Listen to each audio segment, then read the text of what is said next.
Where? Where'd this band come from? We were the best kept secret in rock and roll. And turned punk rock into a pop sensation. Suddenly they were one of the biggest bands in all of rock music. Welcome to paradise. Oh, you know, where the hell did this come from?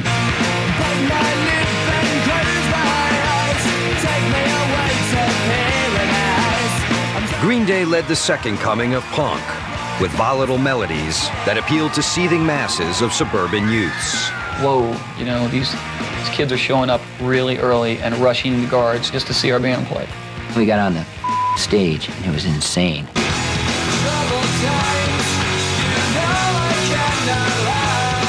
But sudden fame came with a severe backlash. Green Day was kicked out of the underground and labeled a sellout. There's never been a punk band that sold a million records. Green Day is not a punk band. One of the unfortunate byproducts of Green Day's success, of course, was that the average imbecile associated punk rock with Green Day. But Green Day has never had much patience for their critics. This is my life. This is my lifestyle. And you know what? You're not invited. There's the door. See you later. Instead of cowering to their hardcore peers, they scored a monster hit with a ballad of stunning sweetness. Another turning point, a fork stuck in the road. Probably the most punk thing we could have done is put that on the record at that point.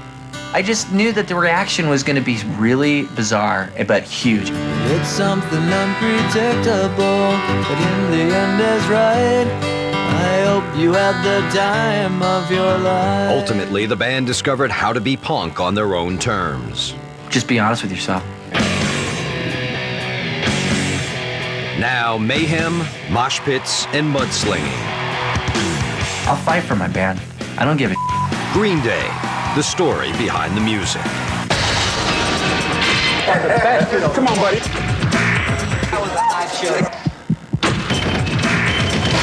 Step on back.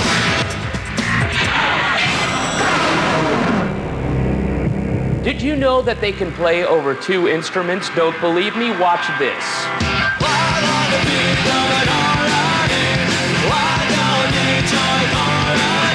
In 1994, Green Day exploded out of the punk underground, assaulting the masses with their infectious brand of alienation. I've never seen a band work a crowd so well. I mean, they are their fans. They know what a fan wants. They play the crowd. Seeing Billy Joe just engage one-on-one with the front row, I mean, it's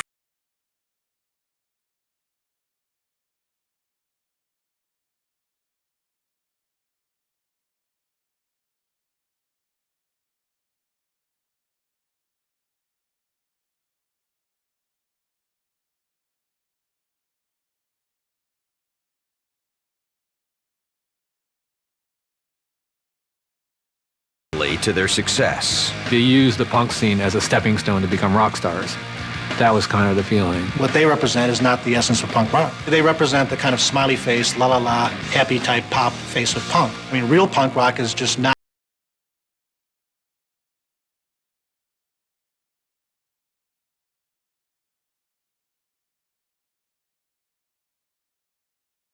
that created them. It's a pretty touchy subject with me because sometimes I still don't know if it was the right thing to do. In signing that contract, if I had it to do over again, I don't know what the hell I'd do.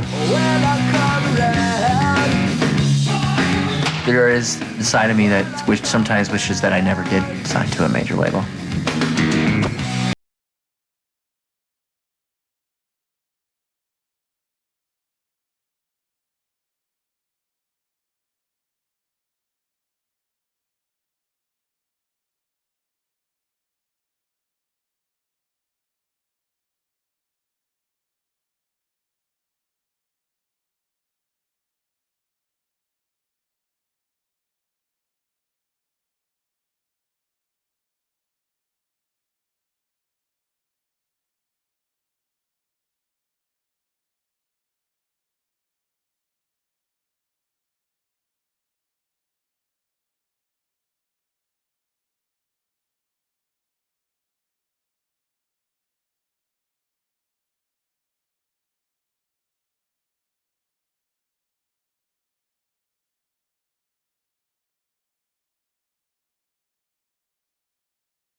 There was always music in the Armstrong house.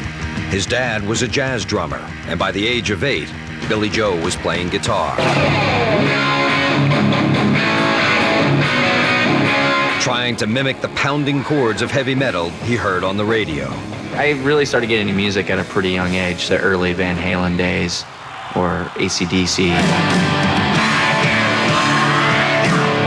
I loved bands that had character and were a solid unit.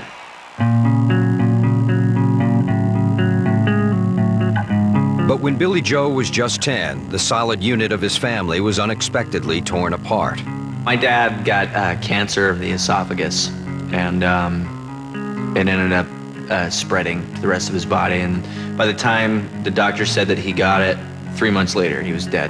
The sad part was his dad worked a lot, so he didn't spend a lot of quality time with him. You know, as he hit his teen years, it really started hitting him that I don't have my dad.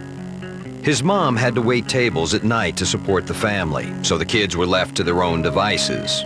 I was always climbing through the back window to get into the house every day after school. It was like TV dinners, and there was nothing that was really keeping us as like a family unit anymore. I mean, it was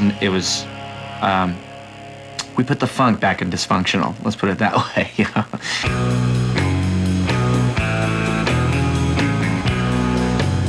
In 5th grade, Billy Joe became best friends with another latchkey kid flirting with delinquency. I had like 75 detentions, and the principal calls me in and he's laughing, going, Mike, nobody in the school has more detentions than you. He was so obnoxious, and people would get irritated with him. But I always thought it was funny, and I think a lot of it had to do with trying to get a laugh out of me all the time. The new friends had a common love for all things antisocial, especially the furious sound of hardcore punk.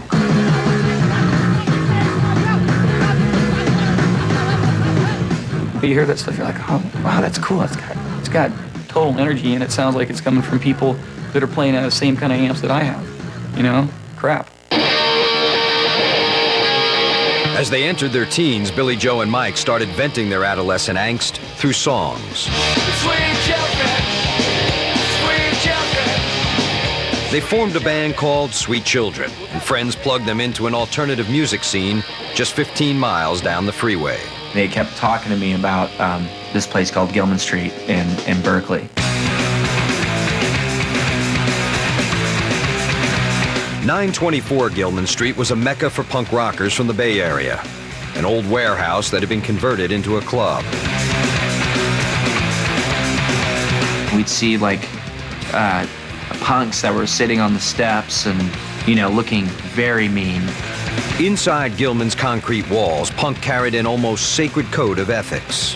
No alcohol, no drugs, no sexism, no racism, no violence. And most importantly, no corporations. Any musician that had signed to a major music label was considered a sellout and the enemy. It was militant. The minute you make your living from music, it becomes corrupt, and it ruins everything. The last thing you want to do is be a part of the masses, part of the sheep-like herd. Hell no, absolutely not. Gilman was where social outcasts came to find a sense of community, and Billy Joe and Mike dove right in, christening themselves in the mosh pit. Welcome to paradise.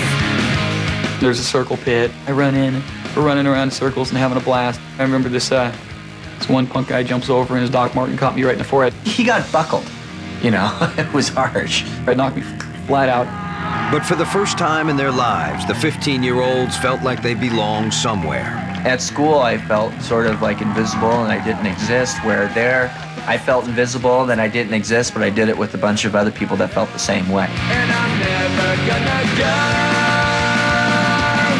go. Billy Joe and Mike's sole ambition was to play a gig at Gilman, and anything that got in the way would be sacrificed. School for me was holding me back from what I really wanted to do. I wanted to be in a band, and I wanted to be a punk. Welcome to paradise.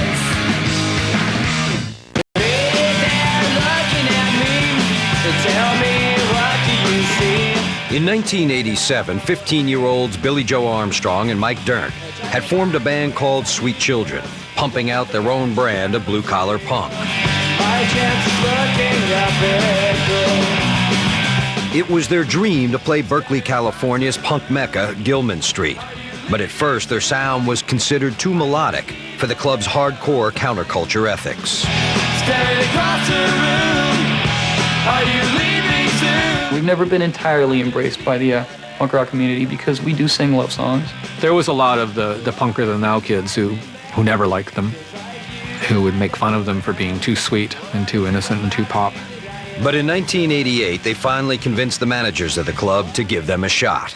And they cranked. Through my mind, just see if I can find the words I left behind. First time I ever got on a stage, I just felt like, wow, you know, this is where I've always wanted to be. It's like, I'm not the guy that's like watching anymore, I'm the guy that's playing. That's what I said, there's time for your thoughts, it's one and now he's getting lazy. Sweet Children came on and played like they were the Beatles at Shea Stadium. It was just incredible. Billy especially just sang his heart out. They just sang like they were already on top of the world, and they were. Someone help me, my body has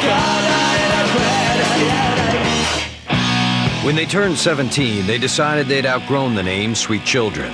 After a while, it just sort of sucked. It was terrible. And then I wrote a song. I got high one time, and I kind of wrote about the way I felt and feeling high. I called the song Green Day. It looks like I found something new. Their drummer wrote Green Day on his jacket, and their friends liked it, so it stuck. So we went from one bad name to another bad name. I think we have the worst name in rock. I really do. I think it's the worst name in the world. Here we go again. Infatuation just scares me just when I thought that it would end. In 1989, Green Day made their first album for Lookout Records, an independent label run by Gilman Street co-founder Lawrence Livermore. Produced for under $700, 39 Smooth was just something they could sell to their friends.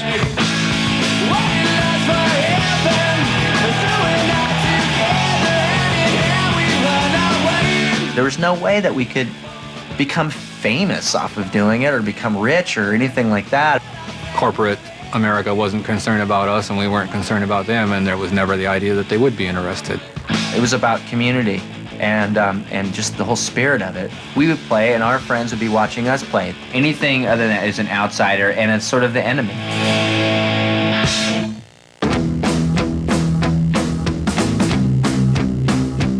In 1990, their drummer left Green Day for college. So Billy Joe and Mike looked no further than Gilman Street to recruit a replacement. 5-year veteran of the scene, Trey Cool. He was loud, he was obnoxious, he was crude, he was insulting, he insulted women, he insulted men, he insulted animals, he insulted everybody, including me. Satan! He did drugs, he was into smoking dope, and he was into doing acid. We became friends really fast, I'll just say that. With Trey behind the drums, Green Day set out to put themselves on the map. In May of '91, they headed out in a beat-up van on a fly-by-night tour of the U.S. When you dress like this and you walk into a bathroom at a pit stop in the Midwest, just assume you can kick some ass. We headed out on tour, you know, just tried to leave our footprint in every state we could get our hands on it. We would play anywhere and everywhere, skateboard parks and vets halls and basement parties. It was about getting the show to begin with. That was the success. To this day, I'm asking why I still think about you. Selling their records and homemade t-shirts for gas money, Green Day made their own way across the country.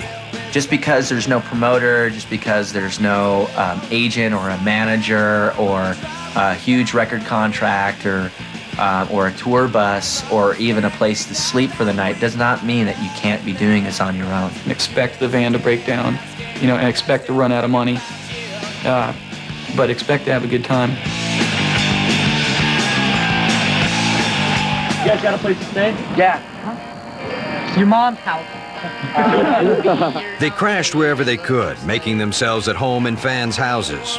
Sometimes a little too much at home. You can spank me when I do not behave. One time we were down in L.A. playing, and we were staying at this house. It was completely full. There was not even a piece of carpet left, and they had a dog a mom dog with her puppy. So I crawled in there with the puppies and the mom and slept in there all night. We got to know each other pretty well that night. In the morning, there's this thickest coffee, thickest, right? It was looking good.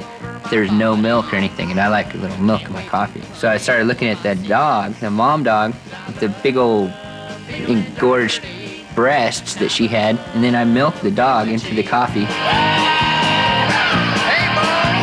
And got a nice creamy delight, thick East Bay coffee with dog milk.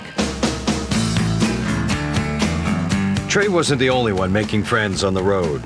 During a show in Minnesota, Billy Joe laid his eyes on a dark-haired beauty in the crowd. We're playing in someone's basement in Dinkytown in Minneapolis. I saw this woman that had long black dreadlocks, and she was just beautiful. There was definitely an interaction from the beginning. Her name was Adrian, and after the show, she approached Billy Joe and asked him where she could buy the band's record. I think I gave him my phone number and told him to call me and tell me how I can get a 7-inch. I started calling her and started talking to her on the phone. And our conversations just got longer and longer and more frequent. She was taking a human sexuality class, and she started talking to me about this class. He would always ask me about my class, and it was sort of a lead-in to talking about sex, you know? And for a kid that's 18, some woman that's about 20, 21 years old talking to you about her human sexuality class, well, our conversations got pretty long. After a few months of hefty long-distance bills, Billy Joe organized another tour of the Midwest just to see Adrian. Billy's like, hey, let's go to play a gig in Minnesota. Adrian's from Minnesota. I ended up kissing her. And then I went home and I wrote 2,000 Light Years Away.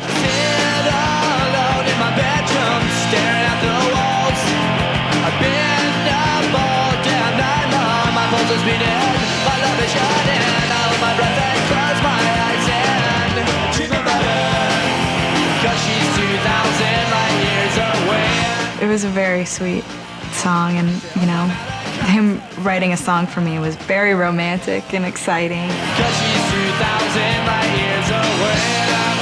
In 1992, Green Day pounded out their second album, Kerplunk.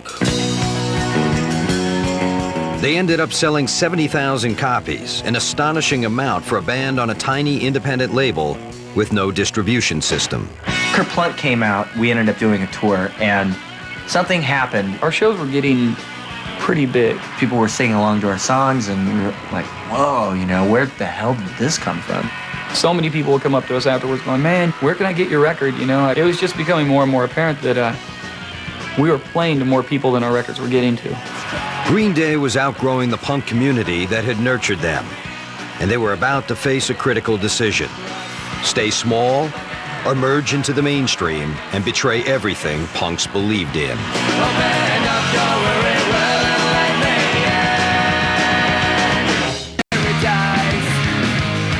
By 1992, Green Day had established a huge following in the punk underground.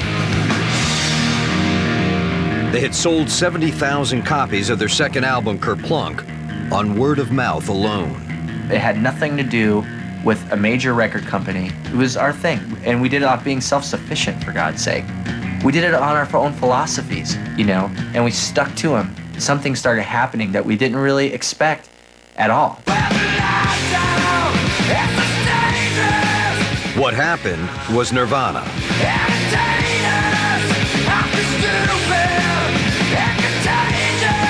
In 1992, the Seattle band ignited a grunge explosion, thrusting punk rock onto the agenda of every major record label. Nirvana was really aggressive, abrasive music, and the fact that that became commercially viable for a time, that really opened the doors to the possibility that punk bands could actually be signed and be commercially popular. Suddenly, Green Day's unique blend of punk attitude and pop melody became a coveted commodity. These A&R guys started coming around and, you know, here's my card. Ha ha ha. It was absurd, the whole thought of it. We just, this can't happen. There's no way.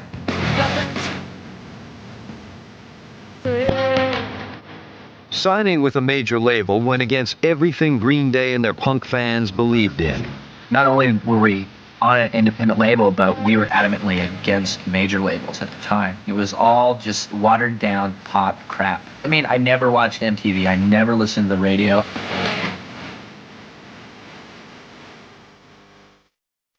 Nonetheless, one record company after another courted the band and flew them down to LA for meetings. But the band just treated it like a big joke. At least we're getting a free meal out of it, you know? And one guy even took us to Disneyland, you know? Poor bastard. One guy, I forget his name, but he ended up drawing our Kerplunk logo on his ass, saying that he would do anything for us and tattooing on his ass. And I stepped in line to walk amongst the dead. But there was one record label rep the band could at least tolerate. The music was very fresh. It was fun, and it was fast, and it had punk music, punk rock music influence, which was something that I grew up on and loved. Rob was like the only person that we met that had anything to do with music. Rob to us seemed like the person that was sort of least full of Rob Cavallo of Reprise Records was a former musician with a genuine love of punk music. All our reference points were the same. You know, all the things we cared about in guitar sounds and drum sounds. It was like we were speaking the same language from day one. So in February of 1993, when Cavallo and Reprise offered Green Day a record deal, the band was at least willing to listen. One thing I was just sort of thinking about the whole time was like, what if? I don't ever want to say that. I was too curious, you know? I felt like we had potential.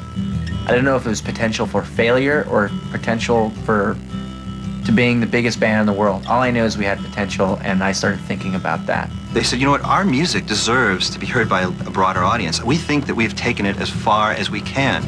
For me, it was never about money. It was about, you know, let's see how far we could take this. Green Day found themselves at a dangerous crossroads. They knew if they signed to a major label, they would be violating a basic tenet of the punk code they had grown up embracing. They would be rejected by their hardcore peers as sellouts.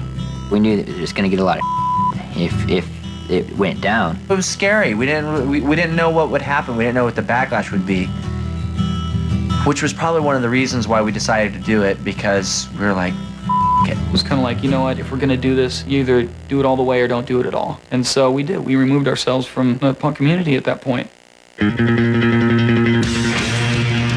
After 2 months of debate, Green Day finally signed to Warner Reprise Records in April of '93. Word quickly spread back to their old stomping grounds in Berkeley. I was quite perturbed, kind of, you know, demanded to talk to everybody in the band and like, how could you want to do this? There was not really much going back to Gilman. You know, it was, they'd already crossed the line, so to speak, you know, they'd walked away from home. Despite the rumblings of discontent, Green Day headed into the studio with something they never had before: major label money. Then it was a whole nother experience because, you know, we'd been recording on a shoestring budget before, and at this point we're recording for like a couple $100,000. I mean, that's just an extreme amount of money. They started laying down tracks for their third album, Dookie. They shot their first music video in their basement with punk aesthetics in mind. We wanted to show it all: zits, acne, you know, blemishes. We cultivated quite a few zits at that point, which is kind of cool.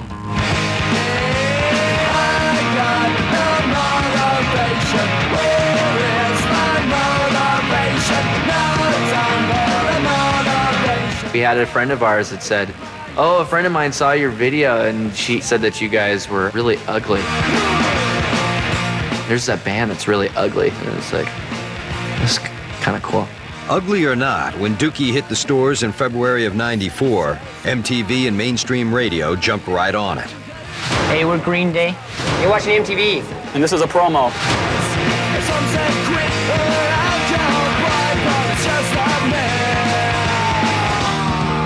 As Green Day exploded into the mainstream, 21-year-old Billy Joe decided he wanted to solidify his long-distance relationship with his girlfriend, Adrienne. Adrienne was something that had nothing to do with my band, and I was totally in love with her, and I wanted to spend the rest of my life with her. He called me and said, I really want you to move out to California. Come out there. I want to get married. We got married a month later. We didn't think about it. We just did it. She got a ratty little dress, and we got married in my backyard. And And then the next day after the wedding, she was like, I'm late. And I go, oh, really? And she's like, yeah. We went down to Safeway and got a pregnancy test. She ended up being pregnant. We were really excited. Totally terrified, but very excited.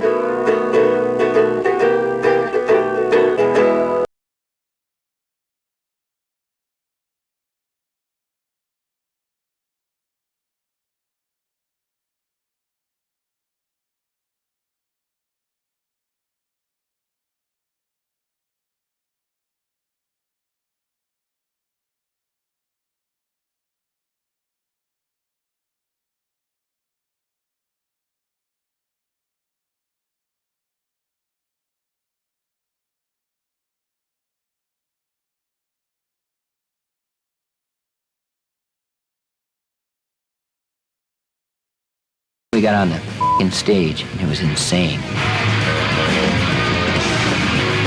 Green Day's set turned into an emotional release for thousands of fans who spent the weekend stuck in the mud. What the hell is going on? All this mud's flying. They started throwing at us like, this, we're gonna throw it back. And then it was on, you know? This isn't love and peace, it's anarchy. It ended up turning into this really cool thing. We were throwing it back, we were eating it, we were diving in it. All these people start jumping on stage. It was crazy. In the midst of the mud fight, a security guard mistook bassist Mike Dirnt for a fan and attacked him. He tackled me and I landed on a monitor behind my head and my back, and I went like that and I hit his shoulder with my jaw. His teeth went flying out and never to be found. And I looked at him and my teeth feel like sand in my mouth. I look out, I go, dude, I'm in the band. It's like, yeah, woo, rock and roll. That was so awesome. And Mike's just like, I'm living. With 300,000 fans and a national pay-per-view audience watching the mud-soaked set, Green Day became the band of the moment. This was them caught in the act of being the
What bought Green Day record? Green Day! Green Day! The kids that were coming to the show were getting younger and younger, and punk was in every shopping mall that there was, and I don't know, and I felt like, wait a minute.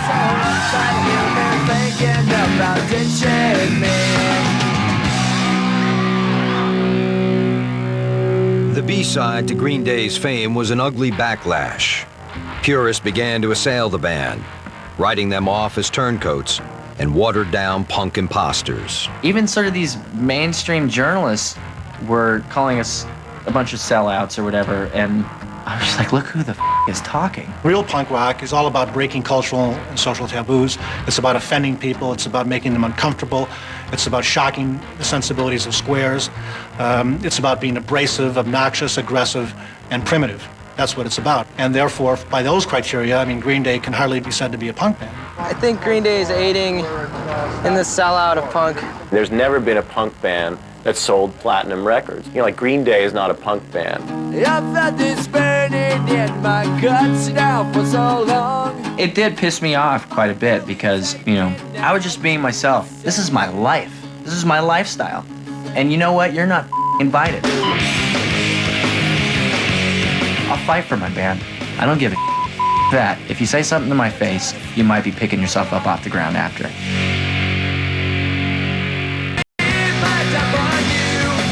In 1995, punk rock had become America's new pop.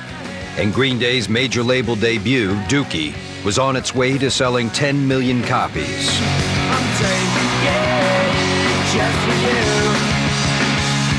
But when Green Day returned to their punk community in Berkeley, California, the band was condemned as a sellout and viewed as the vanguard of a hostile corporate invasion. There's your past that you have to face at some point. Gilman Street, suddenly had reporters coming, wanting to know what it was like to drink a 40-ouncer outside of Gilman Street. And Green Day brought it on them, and so they're mad about it. In the eyes of Gilman Street regulars, Green Day had betrayed the punk code, and they were vilified for it.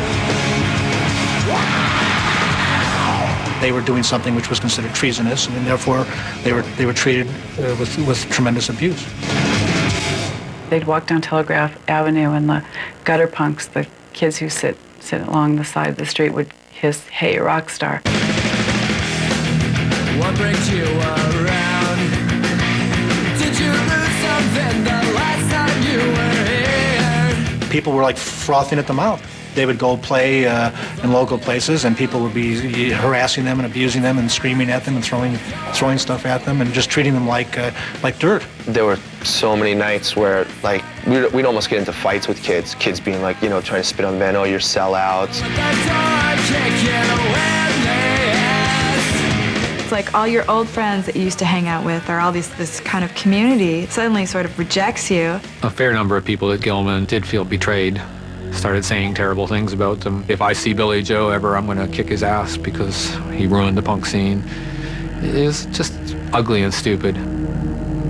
The band was no longer welcome at Gilman, and the sense of betrayal became brutally evident one night when Billy Joe snuck into the club after hours with a friend. There was nobody in there, and he had a key, and we were sitting there drinking, and I went into the girls' bathroom, and it said, "Billy Joe must die." That kind of sucks. I can't go to the place where I used to hang out all the time. That time period will always be a moment of confusion for me.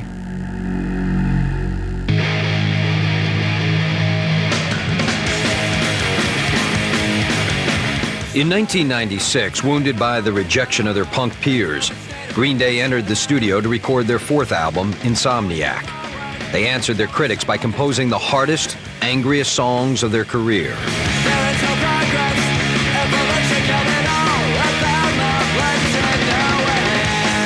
They were like, all of this pop stuff, we want to show people that we're a punk band and we want to rock.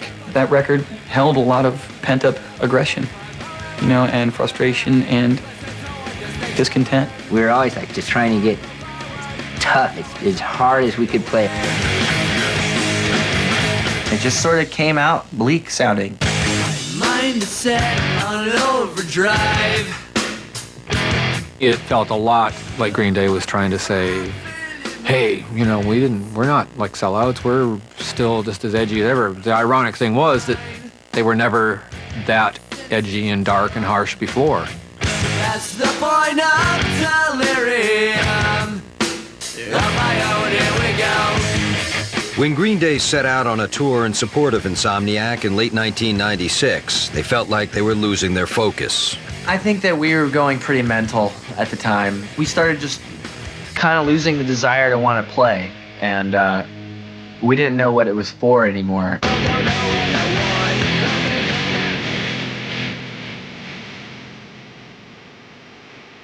After 7 months on the road, Green Day decided to cut their tour short. I didn't want to feel like I was selling a product. I didn't want to feel like I was up there faking it. The band had spent years wrestling with what it meant to be punk, and they were tired of trying to prove themselves.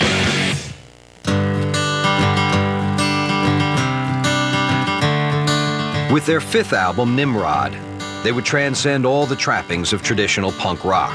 Another turning point, a fork stuck in the road. Time grabs you by the wrist, directs you where to go. When they released the acoustic ballad Good Riddance in October of '97, it was clear Green Day was letting go and moving on. I think it was great, man. I was so excited about that song. Probably the most punk thing we could have done is put that on the record at that point. I couldn't wait for that song to come out as a single. I just knew that the reaction was going to be really bizarre, but huge. Something unpredictable, but in the end is right. I hope you had the time of your life. The song hit big, featured on major television events like the final episode of Seinfeld and the World Series. Good Riddance became a cultural benchmark. It was like everybody's prom song. It was everybody's graduation song. And that's like, you never expected to write somebody's prom song, you know? You never got invited to your prom. For what it's worth, it was worth all the while. The song launched Nimrod into multi-platinum status. But then, at the height of success, Green Day would simply disappear.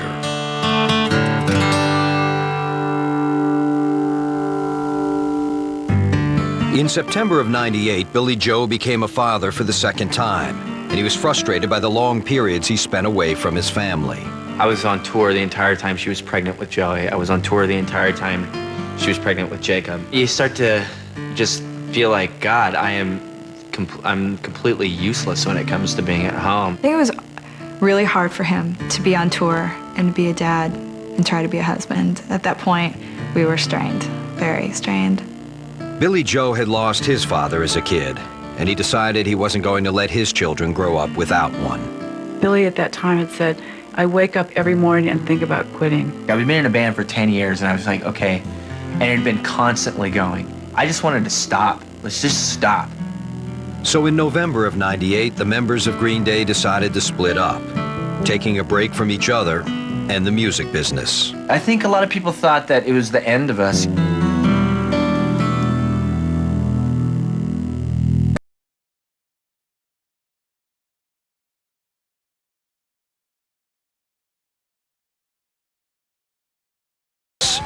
After a decade on the road, they decided to take a break and get back to their families. They wanted to live normal lives and, you know, marry their girlfriends and have their kids and buy the houses in the suburbs, and they just did that. Right before I was here, I was, you know, changing poop diapers. He in my hand, filled my whole hand with liquid baby. Is that punk rock? I guess that's very punk rock.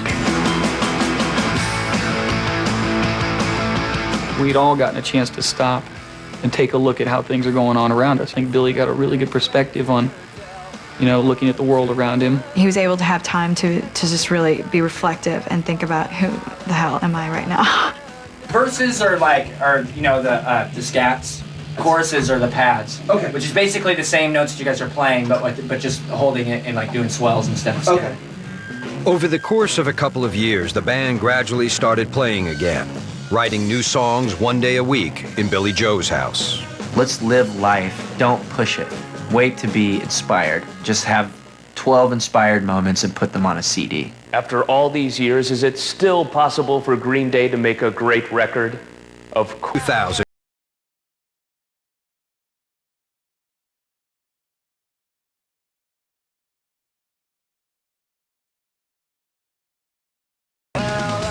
He wrote some of those songs on Dookie when he was 18 years old. He's 29 now, and he's writing songs that reflect where he's at and his place in life. But for Green Day, growing up does not mean slowing down. I describe it as like being one of those little evil Knievel dolls that you wind up and wind up and wind up, and then we're ready to go out the gate. We were eager. We were like, come on, man, let's play. Let's go.